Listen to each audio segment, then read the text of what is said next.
Hello, I have this piece of cherry tree. It's actually the trunk. It's about 110 centimeters long and 10 centimeters wide, and what I've done is I've sliced it into some pieces. It's a bit of a job. Bandsaw's a bit blunt, got a new blade on the way, and so I have this piece here.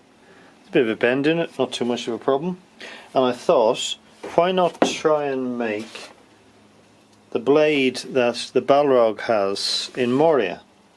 And I saw a model, a Weta model, and it kind of looked like this here. It's a bit like a long, very wide katana with a very long thin handle with flames up the back and flames on the pommel. So I thought I could make the pommel down here, handle, and then have the edge of the blade coming this side, and then the flames coming off the back here. And because it's thickish, I could make the all the flames wouldn't have to be 2D; they could be 3D. So I'm going to start cutting that and see where we get to, see how it looks.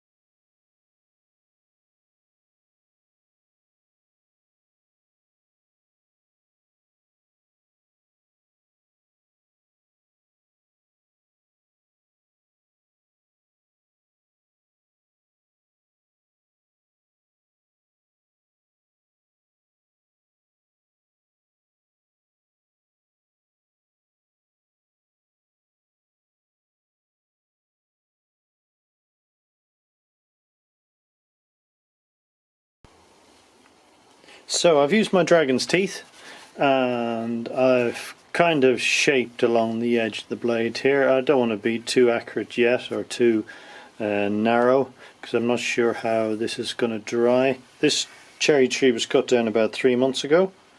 I think it was about 9 years old. From the rings I can count, 9-10 years old, and I only just cut into strips last night, so I'm not sure how it dries, what it's going to do. So this is where we are.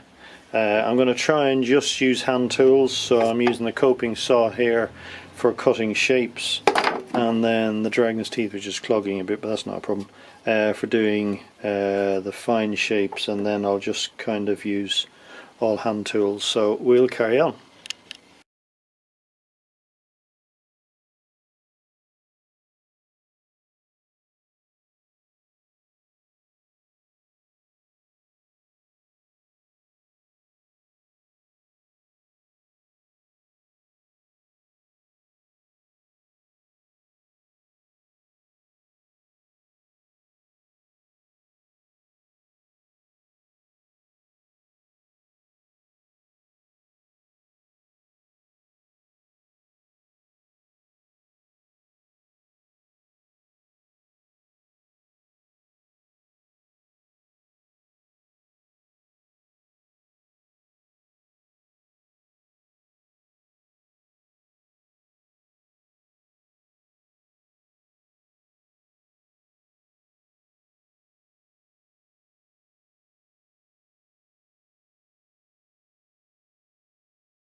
Well, here I am.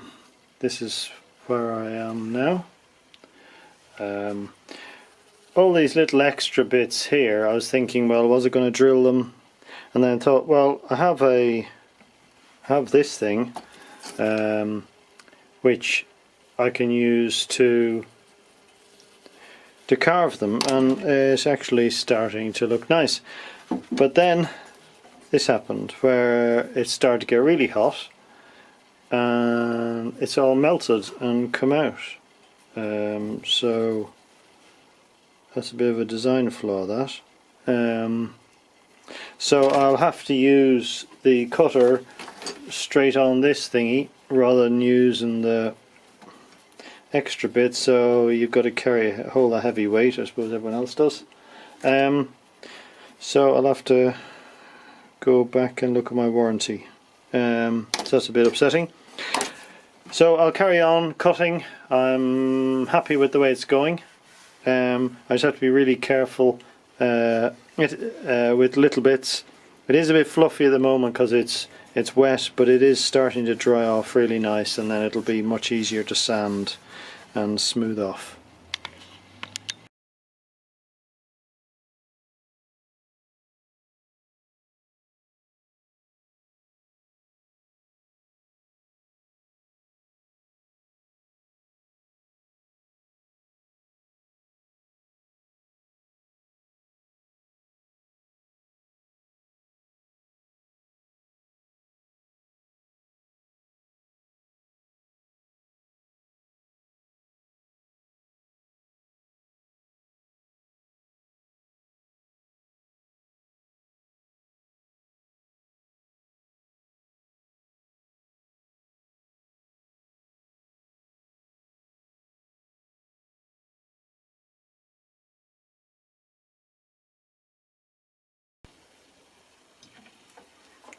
Well, here we are.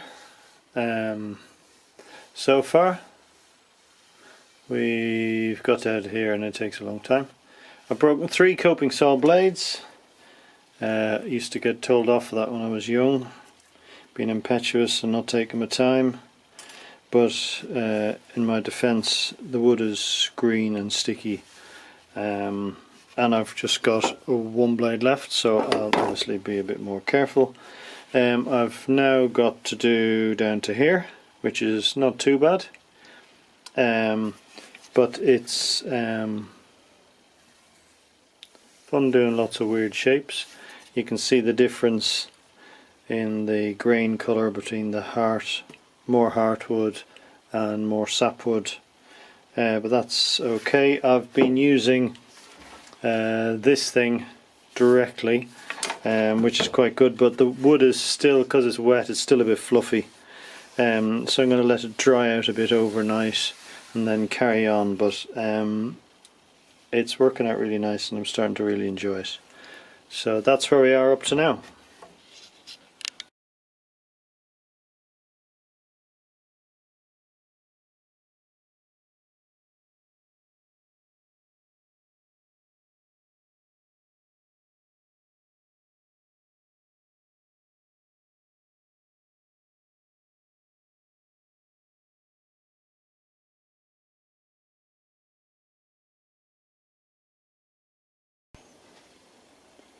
I've finished cutting all the flames down the blade now. I left a flame in here as like a piece of the guard.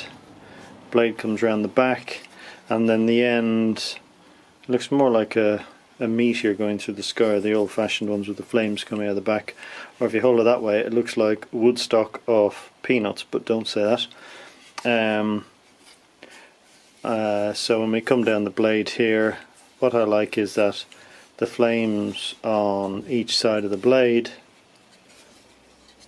are different as you come back, so that's quite nice. It's still a bit furry, so I'll let it dry off. I'll bring it into the house, let it dry off a bit more, and then I can actually sand all this furriness off. There is a bit of a kink in the blade, but I think that's probably because down here is the actual very center of the tree, so I think it's trying to curve away from the center of the tree. So because you can see it there, that brown line, and here I think that's the pith down the center of the tree, and there's a tiny crack there. So I should have probably cut the middle piece of the tree out and thrown it away, but I didn't. But there you go, learned something new. So I'll let this dry up a bit, sand it some more, and then see where we go. Well, here's the final Balrog sword. I've painted it up.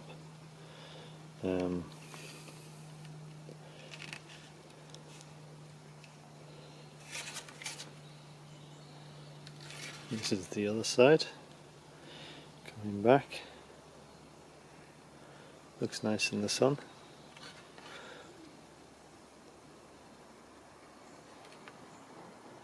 This side looks nicer. So it's quite long.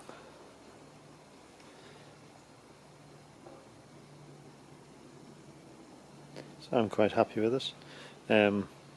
Problem with using green wood is it can split, it can bend the wrong way. As you can see, it's slightly bent, but I like all the shapes of the flames, and I'm really pleased with it. So thanks for watching, and I hope you've enjoyed it.